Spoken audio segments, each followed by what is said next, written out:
श्रोते हो नमस्कार. आता आपण ऐकणार आहात पुणे जिल्ह्याचं वार्तापत्र.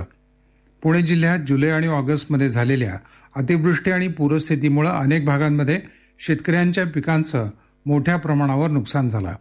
या पावसामुळे जिल्ह्यातील 10,000पेक्षा जास्त शेतकऱ्यांच्या 3,500 हेक्टरवरील पिकांचं नुकसान झालं आहे. यामध्ये सर्वाधिक पुरंदर तालुक्यातील 41 गावांमधील 2,721 हेक्टरवरील पिकांचं नुकसान झालं.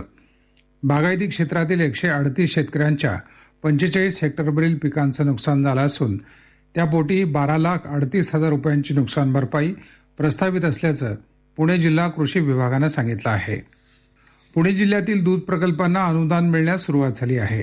शिरूर तालुक्यातील साईप्रसाद दूध प्रकल्पातील 513 दूध उत्पादक शेतकऱ्यांना 11,71,000 रुपये, तर इंदापूर तालुक्यातील श्रीराम दूध प्रकल्पातील 69 दूध उत्पादक शेतकऱ्यांना 3,25,000 असे एकंदर 582 दूध उत्पादक शेतकऱ्यांना 14,96,000 रुपयांचं अनुदान खात्यावर जमा करण्यात आलं आहे.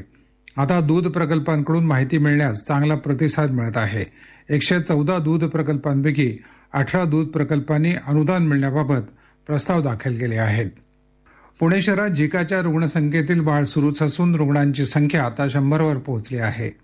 रुग्णांमध्ये गर्भवतींचं प्रमाण अधिक असून शहरात आतापर्यंत झिकाच्या 5 रुग्णांचा मृत्यू झाला आहे. शहरातील डहाणूकर कॉलनी क्षेत्रीय कार्यालयाच्या हद्दीत झिकाचे सर्वाधिक 20 रुग्ण आहेत. शहरातील 100 रुग्णांपैकी 45 गर्भवती आहेत अशी माहिती महापालिकेचे सहाय्यक आरोग्य अधिकारी डॉक्टर राजेश दिघे यांनी दिली. मंकीपॉक्सचा एक रुग्ण आढळल्यानं सार्वजनिक आरोग्य विभागानं सतर्कतेच्या सूचना सर्व आरोग्य विभागांना दिल्या आहेत. आरोग्य विभागानं पुणे, मुंबई आणि नागपूर विमानतळाच्या आरोग्य अधिकाऱ्यांना केवळ आंतरराष्ट्रीय प्रवाशांचीच नव्हे तर देशांतर्गत प्रवाशांची देखील तपासणी करण्याच्या सूचना दिल्या आहेत.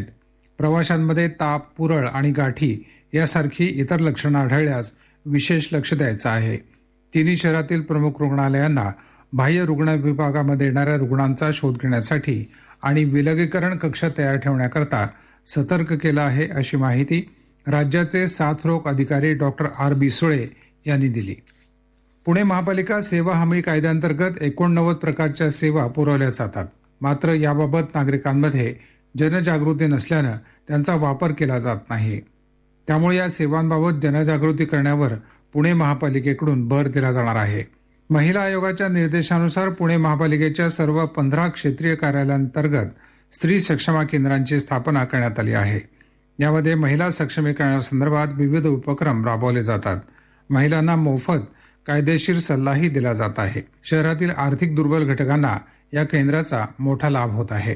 पुणे महापालिकेकडून देण्यात येणारी ही सुविधा पूर्णतः मोफत असून यात प्रशासनाकडून संपूर्ण गोपनीयता बाळगली जाते.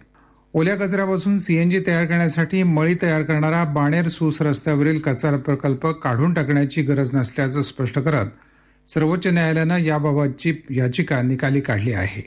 या कचरा प्रकल्पात शास्त्रोक्त पद्धतीनं प्रक्रिया करा. आजूबाजूच्या परिसरातील नागरिकांना या प्रकल्पाचा त्रास होऊ देऊ नका. योग्य ती काळजी घ्या असे निर्देश सर्वोच्च न्यायालयानं महापालिकेला दिले आहेत.